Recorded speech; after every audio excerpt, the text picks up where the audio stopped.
کا مقصد یہ ہے کہ اللہ کی مخلوق اس کو استعمال کرے، اللہ کے بندے میرا شہد استعمال کرے۔ تو دیکھو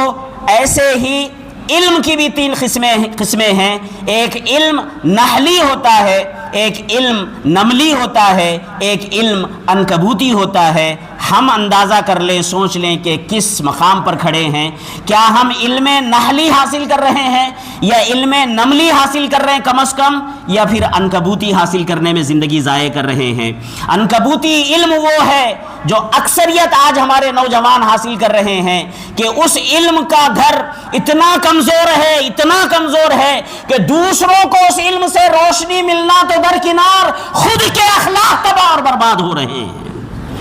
ان علوم کے ذریعے، ان کالجز کے ذریعے، ان یونیورسٹیوں کے ذریعے لڑکے اور لڑکیاں تباہ اور برباد ہو رہے ہیں، آخرت خراب کر رہے ہیں، دنیا خراب کر رہے ہیں اپنی ان علوم کے ذریعے۔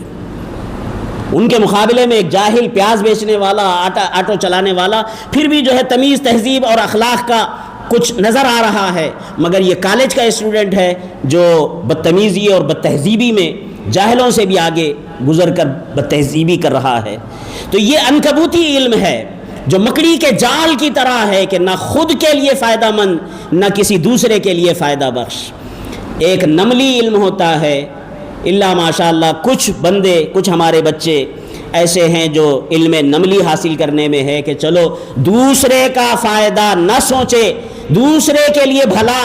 کا نہ سوچے، کم از کم اپنا تو بھلا کر لے، اپنا تو جو ہے فائدہ کر لے۔ جیسے چونٹی سرما کے لیے گرما میں اپنا ذخیرہ کر لیتی ہے اور سرما میں استعمال کرتی ہے، دوسرے کو علم سے کچھ فائدہ نہ پہنچاتا ہو مگر کم از کم اس علم سے اس کا کردار تو سنورے، اس کا ضمیر تو زندہ ہو، اس کی روحانیت تو جلا پائے، وہ کچھ اخلاق اور کردار کا نمونہ بنے، اتنا تو جو ہے فائدہ ہونا چاہیے علم کا۔ مگر علماء ربانیین، حضور پیران پیر جیسی ہستیاں جو علم حاصل کرتی ہے وہ علم نحلی ہوتا ہے کہ حاصل کرتے ہیں، خود کی ذات بھی متمتع اور فائدہ پاتی ہے، خود کو بھی فائدہ پہنچاتے ہیں اور پھر چھوڑ کر دوسروں کے لیے چلے جاتے ہیں، اس سے سروکار نہیں، اس سے کوئی مالی منفعت نہیں، کوئی فائدہ حاصل نہیں کرتے، بلکہ چاہتے ہیں کہ ہمارے علوم سے اللہ کی مخلوق فائدہ اٹھائے، ہمارے علوم سے جو ہے لوگوں کا فائدہ ہو۔